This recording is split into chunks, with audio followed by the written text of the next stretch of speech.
Alrighty dann, Leute, und damit herzlich willkommen zu einer weiteren Folge Shakes and Fidget mit mir und Basti und vielen Dank an diejenigen, die gestern im Livestream dabei waren. Heute und morgen gibt es vielleicht nochmal einen Stream über alle Server.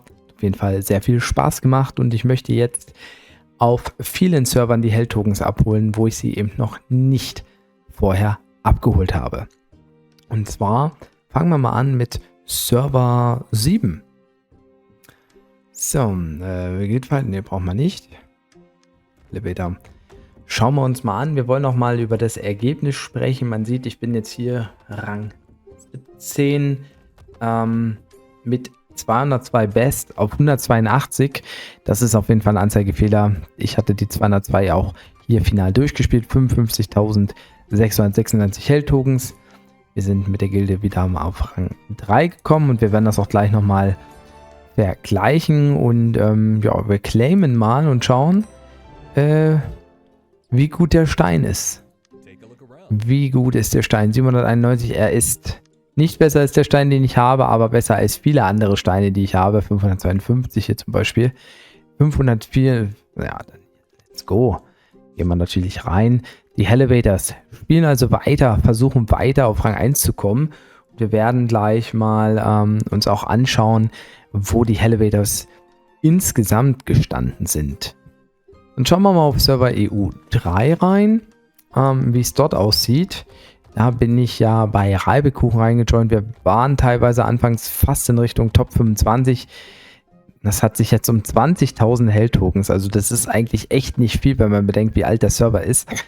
Knapp eher auf Reward-Stufe 6 gelegt. Ich selber habe 130 Dungeons gelegt. 31.720 Held-Token. Das kann man sich jetzt mal merken.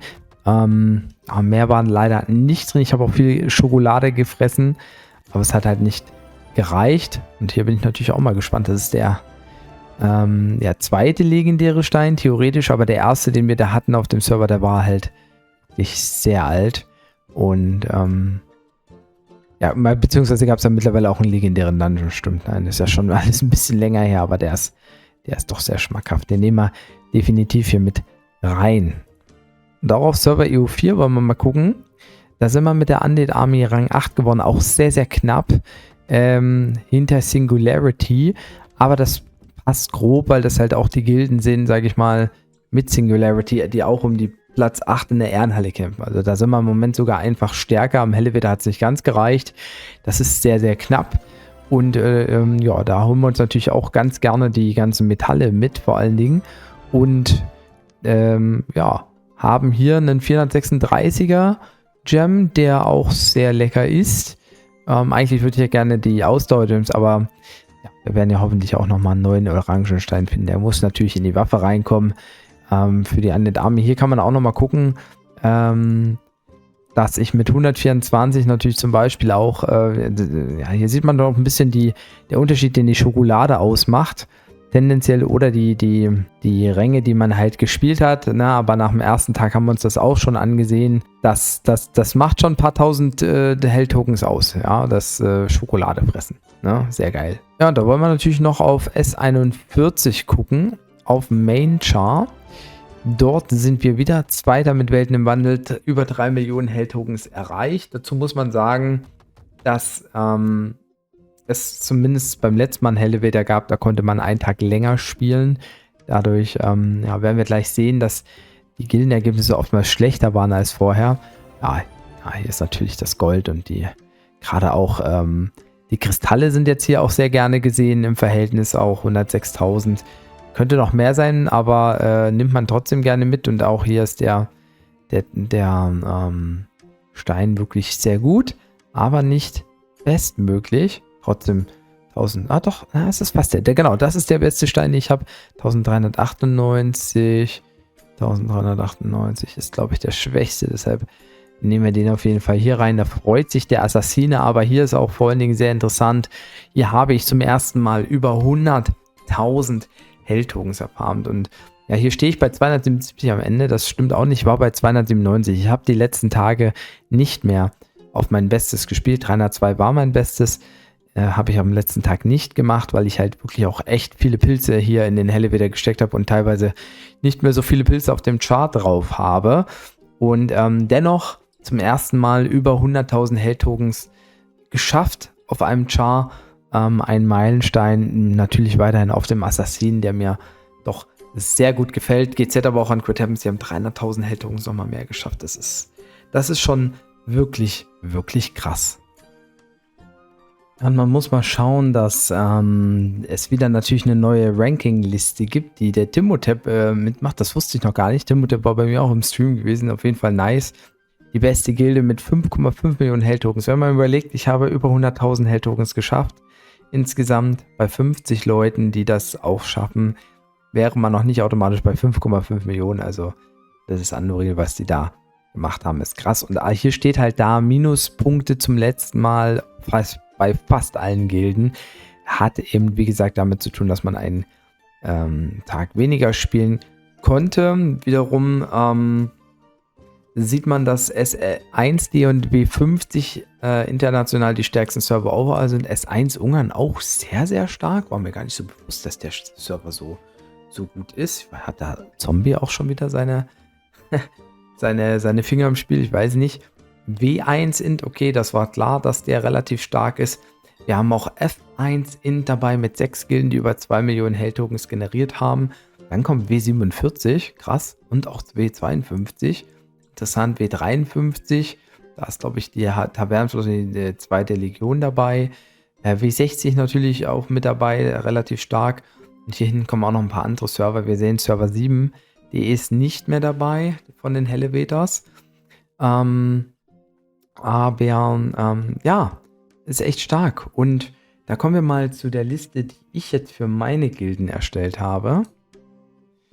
Wir fangen mal an bei S5, SFGM EU, da gab es ja keinen Vergleichswert. Wir sehen, ich habe 29.000 Held-Tokens selber gemacht. Die Gilde hat 1,36 Millionen Held-Tokens gemacht und sie war damit Rang 1 auf dem Server und sie ist in der Elevator Toplist 659. Platz. Das heißt, dort würden die Gilden aufgenommen, die erste auf ihrem Server sind, aber unter 2 Millionen haben. Man kann davon ausgehen, wenn die Order 66 so weitermacht, dass sie einen sehr guten Progress auch im Elevator machen kann. Beim nächsten Elevator auch vielleicht über den 2 Millionen steht und dann, also wahrscheinlich definitiv über den 2 Millionen steht und dann auch mal guckt, wo die sich einranken insgesamt. Wird sehr spannend sein. Aber das hatten wir uns ja schon angeguckt beim letzten Mal und jetzt schauen wir auf S4 SFGM EU. Da war ich damals mit einer unbekannten Summe dabei, habe jetzt 28.940 Held-Tokens gemacht, war ja damit 8. Platz mit Bestwert 124, mit einem Level von 285. Auf S5 EU habe ich also mehr Held-Tokens gemacht als auf S4. Liegt jetzt nicht daran, dass ich viel mehr Schokolade eingesetzt habe, sondern einfach, dass ich natürlich auch teilweise ein bisschen mehr Pilze für die finalen Etagen gemacht habe, beziehungsweise da es ja doch das Beste gleich ist, könnte ich mir doch tatsächlich vorstellen bei S5, dass ich von Anfang an Schokolade eingesetzt habe, aber trotzdem ja auch ein höheres Level. Und damals war es so, war ich auch bei Order 66 mit 600.000 Held-Tokens, Rang 5. Jetzt hat meine Gilde 1,189 Millionen Held-Tokens gemacht, ist damit eben Rang 8 auf ihrem Server, aber halt auch nicht gut genug, um in der Elevator Toplist zu erscheinen. Das gleiche haben wir mit S3 SFGM EU. Dort war ich damals bei 24.000 Held-Tokens mit bester Rang 119, 40. Platz bei der Gilde Parabellum. Die vierte war mit 1,307 Millionen. Damals hatte ich ein Level von 280, jetzt habe ich ein Level von 326, habe 31.720 Held-Tokens geschafft, bin damit erster mit der besten Etage 130. Da habe ich mich also auch gesteigert. Man kann aber auch sagen, dass, wenn man diese Werte nimmt, die sind identisch mit den besten Werten in EU5 zum Beispiel, wo die Spieler ja teilweise ähnliches Level haben. Also wenn wir hier nochmal reingucken, ne? Knapp über 30.000, beste Etage 130 bis 144, also je nachdem, wie viel man auch natürlich rein paid, aber es ist grob identisch. Aber natürlich ist die Gilde Reibekuchen jetzt nicht vergleichbar mit ihrem Rang. Es sind also weniger Held-Tokens gewesen. Damit sind sie auch nicht in der Toplist. Das ist jetzt nicht ganz relevant, aber könnte relevant sein, falls man nochmal ein Elevator spielt bei den gleichen Gilden, dass man auch sieht, wie die sich entwickelt haben. Interessanter wird es jetzt zum Beispiel auf S1 EU. Dort habe ich mich persönlich ganz schön gut gesteigert. 39.755 damals mit Level 365, jetzt mit ungefähr Level 376, 53.153. Also die Schokolade bis auch die Pilze. Bin in den Top 5 gerutscht, weil halt ein paar Spieler hochrotiert sind, habe aber auch meine beste Etage auf 192 gesteigert von 169. Da wird beim nächsten Elevator ganz klar die 200 das Ziel sein. Und die Gilde, damals war über 2 Millionen, jetzt ist sie knapp unter 1,976 Millionen, damit nicht in der Top-List. Aber wir kommen dann nochmal in der Top-List auf S1 zurück. Denn damals war ich bei Everpeace, jetzt bei Everlight. Und Everpeace ist aber dabei. Da werden wir auch was Cooles dann gleich nochmal sehen. Vorher schauen wir uns jetzt noch die letzten beiden Server an, S7. Dort habe ich ja eben auch schon eine Verstärkung meiner Held-Tokens erlebt. Der Unterschied ist nicht ganz so krass wie auf S1, weil ich auf S1 damals ja auch deutlich schlechter war vom Level. S7 existiert länger, also habe ich auch bessere Skills. Trotzdem habe ich es hier geschafft, auf 202 zu gehen auf dem Char. War damit 17. Platz, habe mich deutlich verbessert innerhalb der Gilde gegenüber beim letzten Mal. Das lag teilweise auch an der Schokolade. Die Gilde selber hatte damals mehr Punkte, liegt an dem Tag mehr. Und ja, hat aber trotzdem 2,539 und ist damit in der Elevator Top-List 269 und hat 59 Ränge gut gemacht zum letzten Mal. 59 Ränge. Das ist nicht schlecht, obwohl der Server insgesamt ja nicht mehr so stark ist wie früher. Die anderen beiden Gilden haben ähnlich viele Held-Tokens gemacht, im Verhältnis auch. Also das ist gleich geblieben. Die haben teilweise auch Ränge gut gemacht, aber wir haben die meisten Ränge gut gemacht. Vom letzten Mal, das spricht natürlich für das Projekt The Elevators. Aber noch interessanter ist es auf s41.de für mich. Denn nicht nur, dass ich da die 100.000 geknackt habe endlich. Ach, ich habe gar nicht den Rang reingeschrieben. Sondern die Gilde hat mit ihrem Ergebnis, obwohl es auch schwächer war als beim letzten Mal, es geschafft, in die Top 100 zu kommen. Der Elevator Top-List. Also wir waren damals 101, jetzt sind wir 84 da anhand der Werte. Also auch das zeigt, der S41-Server ist gar nicht so schlecht, gerade in der Spitze, aber in der Gesamtsumme halt natürlich nicht vergleichbar mit den ganzen anderen Top-Servern. Und jetzt wollen wir nochmal in diese Liste gucken, warum denn das Thema Everpeace interessant ist. Man sieht ja hier bei den Gilden, dass zum Beispiel, also was die für Ränge gut gemacht haben und wie viel Held-Tokens sie mehr oder weniger hatten. Also hier sehen wir zum Beispiel auf S41 auch Crit Happens. Die haben 4 Ränge verloren sogar, wo sie ein starkes Ergebnis hatten. Ja, im Verhältnis weniger Punkte, weniger als viele andere Gilden in der gleichen Kategorie. Und ja, Dorso hat in seinem Video erwähnt, dass die Ryzen der Nacht auf S8 extrem krass unterwegs waren. Viel mehr Held-Tokens, viel mehr Ränge. Also die haben andere Spieler gefühlt zusammen getrommelt bekommen. Aber wir wollen mal weiter runtergehen. Hier gibt es einige Gilden, die sehr, sehr gute Werte haben. Und tatsächlich ist Everpeace dann nämlich auch dabei. Und zwar kommen die jetzt. Sie haben auch 566 Held-Tokens mehr, plus 493, sind ja Rang 2 auf EU1, relativ knapp hinter Poena Capitis, also mit knapp 100.000 Punkten Unterschied. Poena haben wir, glaube ich, hier oben.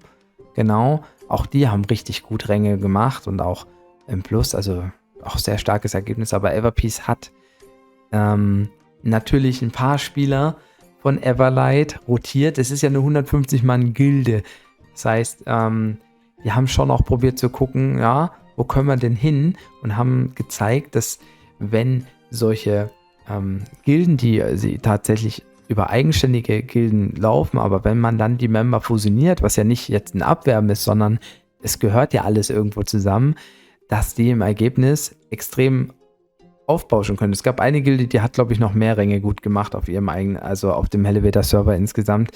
Das ist also extrem, extrem krass und ich weiß nicht mit meinen Punkten, ob ich da hätte auch sogar teilhaben können und das Ergebnis sogar noch verbessern können. Aber ja, auf EU1 muss man mit Everpeace, Everlight, Everlast definitiv rechnen. Und das muss man auch wiederum halt zu EU5 sagen, dass ich eben mir auch vorstellen kann, dass dann auf EU5, wenn sowas die Tavernenflotte und Heimathafen mal plant, auch bedeuten kann, dass vielleicht die Order 66 dann nicht die stärkste Gilde ist. Ja. Also das ist halt extrem interessant. Schöne Statistiken. Leider eben muss man die separat machen. Gibt sie nicht in-game. Fände ich eine super Sache. Ja, aber Fazit von meinem Elevator, ich kann sagen, ich bin relativ zufrieden. Ich habe eigentlich keine großen Versäumnisse gehabt. Das ist schon mal Punkt 1. Punkt 2 ist, ich habe eben die Schokolade für mich entdeckt, dass sie Held-Tokens verbessern kann. Diese Taktik ist wirklich Gold wert und muss ich auch weiter einsetzen im direkten Vergleich. Sonst liege ich nämlich beim nächsten Mal vielleicht auch nicht sonderbar besser da. Und die Ziele, die man in den einzelnen Gilden hatte, die hat man auch gut erfüllt. Ich bin auch eben froh, mit S41 in die Top 100 gerutscht zu sein im Helleweter, was eben auch zeigt die Stärke der Gilde dort. Und ich bin halt sehr gespannt, wie sich Order 66 im Verhältnis machen wird beim nächsten Helleweter. Also da fieber ich schon so ein bisschen drauf hin. Das ist wirklich eine sehr angenehme Geschichte.